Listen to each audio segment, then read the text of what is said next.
जय हिंद। नमस्कार साथियों, आज समान एमएसपी केस 15,500 पर बड़ी अपडेट आ रही है। क्या है उसके बारे में जानते हैं। दूसरा, 8th पे कमीशन पर वित्त मंत्री का फैसला क्या रहेगा उसके बारे में समझते हैं। नोशनल इंक्रीमेंट पर फिर से पेंशनर से उठाई मांग, कौन सी संस्था है जिसने फिर से उठाई है मांग, वो समझते हैं। तीनों पॉइंट्स को एक एक करके समझते हैं इस वीडियो के माध्यम से। लेकिन वीडियो शुरू करूं उससे पहले आपसे मेरा अनुरोध रहेगा, चैनल में पहली बार विजिट कर रहे हैं तो चैनल को सब्सक्राइब कर रहे हैं, साथ में बेल आइकॉन की घंटी जरूर दबाएं ताकि आपको आगे भी आने वाले समय में नोटिफिकेशन मिलते रहे। दोस्तों चलो शुरू करते हैं। जैसा आप स्क्रीन में देख पा रहे हैं दोस्तों, हाई कोर्ट ऑफ दिल्ली की साइट है जो कि आज एमएसपी की सुनवाई 5/3/2024 को इस पर होनी है। तो सभी डिफेंस पेंशनर्स और सर्विस पेंशनर्स के लिए बड़ा दिन है कि आज समान एमएसपी 15,500 पर दिल्ली हाई कोर्ट में फैसला आना बाकी है। पूरे जो भी केस से संबंध रखते हैं सबकी आस माननीय अदालत पर टिकी है कि इस बार जेसीओ जवान के हक में फैसला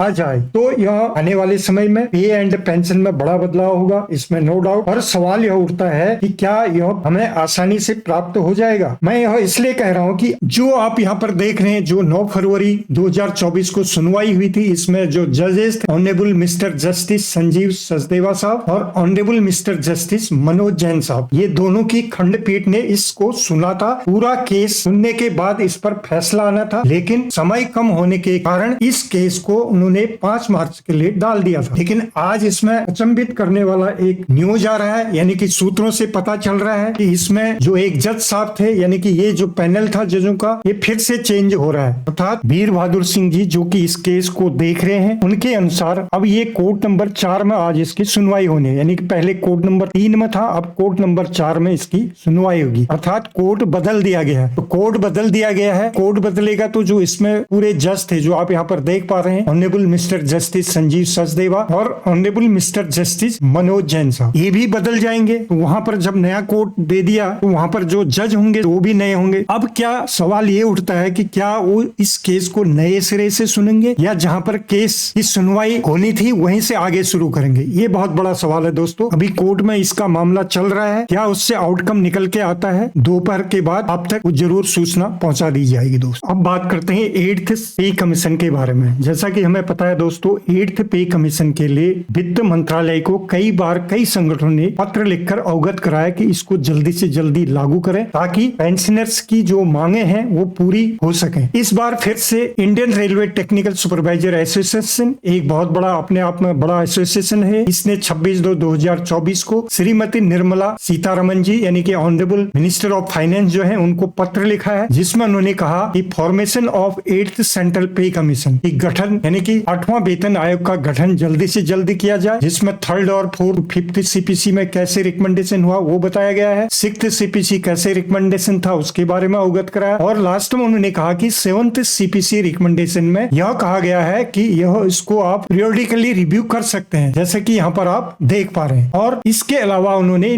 नेशनल पेंशन स्कीम पर भी मांग उठाई है अपनी, और जो पेंशनर्स एमएससीपी के हकदार हैं उनको भी जल्दी से लागू किया जाए। लेकिन अंत में उन्होंने ये बताया कि it is therefore requested to constitute 8th central pay commission immediately to enable to have sufficient time to give comprehensive recommendations to clear all existing anomalies and without giving room for the further anomalies. अर्थात उन्होंने कहा जो 8वां वेतन आयोग आप लागू करेंगे उसके अंदर जो भी पहले की एनोमलीज हैं, जो भी विसंगतियां हैं वो दूर होनी चाहिए, और जो कि 8th पे कमीशन में वो दोबारा जब आप लागू करें तो वो दोबारा ये एनोमलीज रेज न हो, ये यहाँ पर उन्होंने क्लियर किया है। दोस्तों अब देखने वाली ये बात होगी कि क्या इसमें वित्त मंत्रालय एक्शन लेता है या वित्त मंत्री जी इसका क्या जवाब देते हैं, वो आने वाला समय बताएगा। दोस्तों अगली बात करेंगे नोशनल इंक्रीजमेंट। नोशनल इंक्रीजमेंट भी इसी संस्था ने मांग उठाई है। इन्होंने the secretary department of personal and training को ये लिखा हुआ है, जिसमें उन्होंने grant of annual increment as due on 1 जुलाई और 1 जनवरी को जो दिया जाता है उसके बारे में बताया कि इसको भी आप लागू करें, तथा यहाँ पर इन्होंने लिखा it is therefore once again requested that necessary orders may please be issued by DOPT for grant of annual increment as due on 1 जुलाई और 1 January for the pensionary benefits to those employ who have tiring on 30 June और 31 December before drawing the same. और DOPT है department of personnel training को इन्होंने लिखा है कि इस पर आप बताएं कि इनको ये जल्दी से जल्दी लागू किया जाए। तो ये थी आज की जानकारी